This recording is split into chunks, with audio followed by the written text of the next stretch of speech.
अस्सलामुअलैकुम। इस वीडियो के अंदर हम डिस्कस करेंगे प्रोलैक्टिन हार्मोन और इस वीडियो में हम मेनली फोकस करेंगे structure of the prolactin hormone के ऊपर, secretion of the prolactin hormone और action of the prolactin hormone की प्रोलैक्टिन हार्मोन बॉडी के अंदर क्या एक्शन, क्या इफेक्ट प्रोड्यूस करवाता है।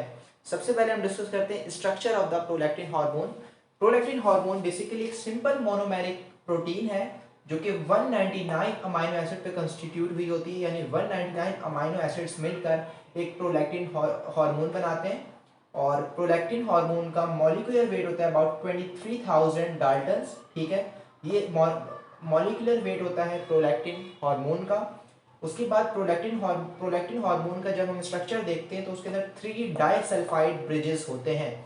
तो हम देखते हैं कि डाइसल्फाइड ब्रिजेस क्या होते हैं। बेसिकली सिस्टीन अमीनो एसिड्स होते हैं जो किसी भी प्रोटीन के अंदर अगर सिस्टीन अमीनो एसिड्स होते हैं तो सिस्टीन अमीनो एसिड्स आपस में सल्फर ब्रिजेस बनाते हैं, तो उन्हें हम कहते हैं डाइसल्फाइड ब्रिजेस। और ये टर्चरी और क्वाटरनरी स्ट्रक्चर की जो प्रोटीन्स होती हैं बेसिकली उन्हें स्टेबलाइज करती हैं, यानी स्ट्रक्चरल कंपोजिशन को स्टेबलाइज करती हैं प्रोटीन की ये डाइसल्फाइड ब्रिजेस। बेसिकली सिस्टीन का स्ट्रक्चर कुछ इस तरीके से होता है। ठीक है, ये एक प्रोटीन अमीनो एसिड की तरह स्ट्रक्चर होता है इसका। ठीक है, अमीनो एसिड ही है और यहाँ पर CH2 और SH। ठीक है, ये सिस्टीन का स्ट्रक्चर होता है। तो इस तरीके से क्या होता है, ठीक है, ये इस तरीके से सल्फर बॉन्ड्स बनाती हैं विद द एडजेसेंट सिस्टीन, तो उन्हें हम कहते हैं सिस्टीन, उन्हें हम कहते हैं डाइसल्फाइड ब्रिजेस। तो 3 डाइसल्फाइड ब्रिजेस होती हैं, तो बेसिकली 4th पोजीशन पे सिस्टीन और 11th पोजीशन पे सिस्टीन पहला डाइसल्फाइड ब्रिज बनाती हैं। 58 और 174 वाली सिस्टीन सेकंड बनाती हैं डाइसल्फाइड ब्रिज, और 191 और 198 वाली तीसरा डाइसल्फाइड ब्रिज बनाती हैं। तो प्रोलैक्टिन हार्मोन के अंदर 3 डाइसल्फाइड ब्रिजेस होते हैं। तो अब हम देखते हैं कि प्रोलैक्टिन की सिक्रीशन किस तरीके से होती है। हम उसके लिए हमें हाइपोथैलेमस को देखना पड़ेगा। हाइपोथैलेमस के अंदर एक न्यूक्लियस होता है। ठीक है, यहाँ पर इस न्यूक्लियस को हम कहते हैं पैरावेंट्रिकुलर न्यूक्लियस। ठीक है, पैरावेंट्रिकुलर, मैं यहाँ लिख देता हूँ पैरावेंट्रिकुलर। ये हाइपोथैलेमस के अंदर होता है, paraventricular nucleus of hypothalamus. Paraventricular nucleus एक रिलीज कराता है एक हार्मोन को, उस हार्मोन को हम कहते हैं थायरोट्रोपिन रिलीजिंग हार्मोन। ठीक है, this is thyrotropin releasing hormone. ठीक है, paraventricular nucleus in the hypothalamus एक हार्मोन रिलीज कराता है जिसे हम कहते हैं थायरोट्रोपिन रिलीजिंग हार्मोन। ठीक है, थायरोट्रोपिन रिलीजिंग हार्मोन। ठीक है, thyrotropin releasing hormone through the hypophyseal portal circulation. ठीक है, हाइपोफिजियल पोर्टल सर्कुलेशन वो सर्कुलेशन जो कि हाइपोथैलेमस को कनेक्ट कर रही होती है with the anterior lobe of pituitary gland. ठीक है, TRH। ठीक है, anterior lobe of pituitary gland के अंदर आता है। Anterior lobe of pituitary gland के अंदर एक सेल होता है, उसे हम कहते हैं लैक्टोट्रॉप्स। ठीक है, कुछ सेल्स प्रेजेंट होते हैं जिन्हें हम कहते हैं लैक्टोट्रॉप्स, और लैक्टोट्रॉप्स के ऊपर स्पेसिफिक रिसेप्टर होता है थायरोट्रोपिन रिलीजिंग हार्मोन का, उसके ऊपर ये आकर अटैच हो जाता है और स्टिमुलेट करता है लैक्टोट्रॉप्स को, और लैक्टोट्रॉप्स प्रोड्यूस करवाते हैं हार्मोन जिसे हम कहते हैं प्रोलैक्टिन। ठीक है, प्रोलैक्टिन हार्मोन इस तरीके से रिलीज हो जाता है। उसके अलावा एक और न्यूक्लियस होता है हाइपोथैलेमस में जिसका मैंने जिक्र किया हुआ है पिछले वीडियोस के अंदर भी, कि आर्कुएट न्यूक्लियस होता है।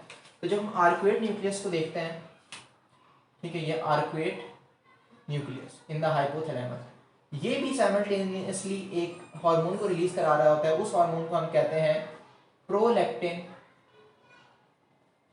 Inhibiting hormone. ठीक है, PIH। और prolactin inhibiting hormone through the hypophyseal portal circulation आता है और लैक्टोट्रॉप्स को नेगेटिव सिग्नल देता है और इनहिबिट करता है प्रोलैक्टिन की फॉर्मेशन से, प्रोलैक्टिन की सिक्रीशन से। और जब इसका हम कंपोजिशन देखते हैं बेसिकली प्रोलैक्टिन इनहिबिटिंग हार्मोन की, तो ये डोपामीन होता है असल में। ब्रेन हाइपोथैलेमस के जो आर्कुएट न्यूक्लियस है वो डोपामीन ही रिलीज कर रहा होता है जिसे हम कहते हैं prolactin inhibiting hormone to inhibit the lactotrophs to release prolactin. तो प्रोलैक्टिन इनहिबिटिंग हार्मोन का दूसरा नाम होता है डोपामीन। बेसिकली ये डोपामीन ही होता है जो कि रिलीज करवा रहा था arcuate nucleus to inhibit the lactotrophs ठीक है। तो एक पॉजिटिव सिग्नल आता है और एक नेगेटिव सिग्नल्स आ रहे होते हैं। इसके अलावा फीमेल्स की बॉडी के अंदर एस्ट्रोजन होता है, वो भी रिलीज हो रहा होता है। तो एस्ट्रोजन भी पॉजिटिव सिग्नल देता है इलेक्ट्रोट्रॉप्स को for the release of the prolactin hormone. तो एस्ट्रोजन क्या करता है, एस्ट्रोजन दो काम करता है यहाँ पर। एस्ट्रोजन ये जाता है आर्कुएट न्यूक्लियस में और प्रोलैक्टिन इनहिबिटिंग हार्मोन को नेगेटिव फीडबैक देके इसको बंद करवा देता है, यानी प्रोलैक्टिन, ठीक है, प्रोलैक्टिन हार्मोन को नेगेटिव सिग्नल देता है और प्रोलैक्टिन आर्कुएट न्यूक्लियस को नेगेटिव सिग्नल देता है और प्रोलैक्टिन इनहिबिटिंग हार्मोन को के रिलीज को बंद करवा देता है और पॉजिटिव सिग्नल देता है इलेक्ट्रोट्रॉफ को और रिलीज करवाता है प्रोलैक्टिन हार्मोन। इस तरीके से प्रोलैक्टिन हार्मोन रिलीज होता है। प्रोलैक्टिन हार्मोन का जो मेजर फंक्शन होता है वो मिल्क प्रोडक्शन होता है मेमरी ग्लैंड्स के अंदर। तो ये मिल्क प्रोडक्शन में हेल्प करता है इन द मेमरी ग्लैंड्स, ठीक है। अब हम मेमरी ग्लैंड्स के अगर हम स्ट्रक्चर को देखें, दिस इज मेमरी ग्लैंड का स्ट्रक्चर है। मेमरी ग्लैंड के स्ट्रक्चर के अंदर ये होते हैं लोब्स, ठीक है, lobes of the mammary glands. Lobes के अंदर लोब्यूल्स प्रेजेंट होते हैं और लोब्यूल्स के अंदर स्पेसिफिक एल्वियोलर सेल्स होते हैं जिनके अंदर मिल्क प्रोडक्शन होती है, ठीक है। उसके अलावा हम ये ग्रीन के अंदर देख सकते हैं ये लिगामेंट्स होते हैं जिन्हें हम कहते हैं suspensory ligament of mammary glands, जो कि मेमरी ग्लैंड्स को पोस्टीरियर वॉल के ऊपर मसल्स के ऊपर अटैच कर रहे होते हैं। पेक्टोरलिस मेजर वगैरह मसल्स जो होते हैं पोस्टीरियर वॉल के ऊपर मेमरी ग्लैंड्स के, वहाँ पर इनको अटैच कर रहे होते हैं, ठीक है। तो एल्वियोलर सेल्स को अगर हम देखते हैं, this is alveolar cell. Alveolar cell के ऊपर प्रोलैक्टिन जाकर अटैच होता है, ठीक है, रिसेप्टर है ये। अब क्या होता है कि प्रोलैक्टिन जैसे ही स्टार्ट होता है, प्रोलैक्टिन अपना फंक्शन, अपना एक्शन किस तरीके से प्रोड्यूस कराता है, तो प्रोलैक्टिन अपना एक्शन जैक स्टेट पाथवे के जरिए करवाता है। जैक स्टेट पाथवे को मैंने एक्सप्लेन किया था ग्रोथ हार्मोन के अंदर भी। JAK STAT pathway, JAK STAT pathway के अंदर क्या होता है, यहाँ पे जैक प्रोटीन होती है रिसेप्टर के अंदर और यहाँ पे कुछ स्मॉल प्रोटीन्स होती हैं, ठीक है, ये जैक प्रोटीन है। जैक प्रोटीन इन स्मॉल प्रोटीन्स की फॉस्फोरिलेशन करवाती है, ठीक है। यहाँ पर इंटरसेलुलर जो सेगमेंट होता है रिसेप्टर का, उसके ऊपर स्मॉल प्रोटीन्स होती हैं। उन स्मॉल प्रोटीन्स की जैक प्रोटीन फॉस्फोरिलेशन करवाती है।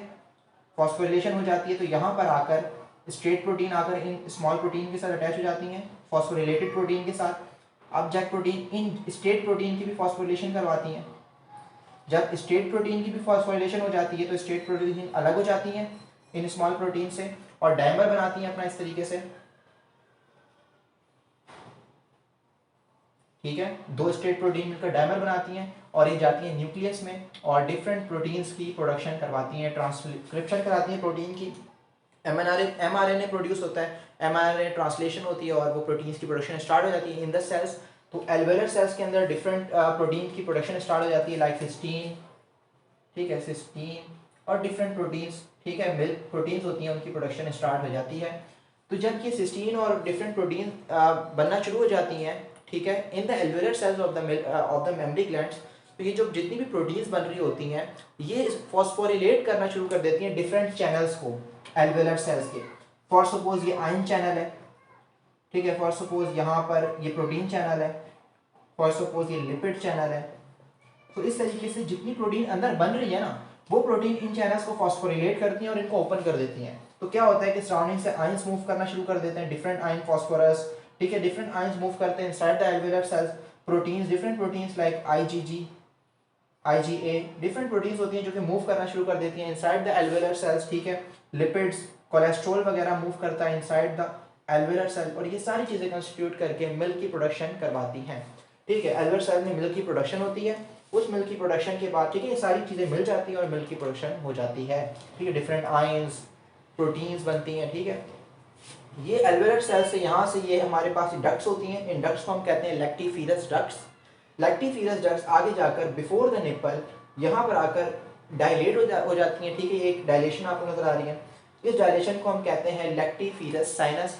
और उसके बाद जब बेबी सक करता है तो वो मिल्क आउट होना शुरू हो जाता है। तो इस तरीके से मिल्क की प्रोडक्शन होती है और प्रोलैक्टिन हार्मोन की वजह से मिल्क की प्रोडक्शन हो रही होती है। हमने देखा कि प्रोलैक्टिन के स्ट्रक्चर को हमने देखा प्रोलैक्टिन किस तरीके से स्टिमुलेट होता है, किस तरीके से इनहिबिट हो रहा होता है और किस तरीके से प्रोलैक्टिन वर्क करता है ऑन द एल्वेलर सेल्स। उसके अलावा एक और इम्पॉर्टेंट चीज़ होती है कि बहुत ज़्यादा अगर फीमेल की बॉडी के अंदर एस्ट्रोजन रिलीज होता है at the time of delivery, तो क्या होता है कि एस्ट्रोजन यहाँ जाकर इसको तो स्टिमुलेट कर रहा है इलेक्ट्रोट्रॉफ्स को कि प्रोलैक्टिन की सिक्रीशन करो, लेकिन वो यहाँ पर आकर एल्वेलर सेल्स के ऊपर प्रोलैक्टिन एल्वेलर सेल्स के ऊपर प्रोलैक्टिन के इफेक्ट को खत्म कर देता है, यानी इसको स्टॉप कर देता है एल्वेलर सेल्स को कि वो प्रोलैक्टिन के इफेक्ट के कोई एक्शन प्रोड्यूस कर सके।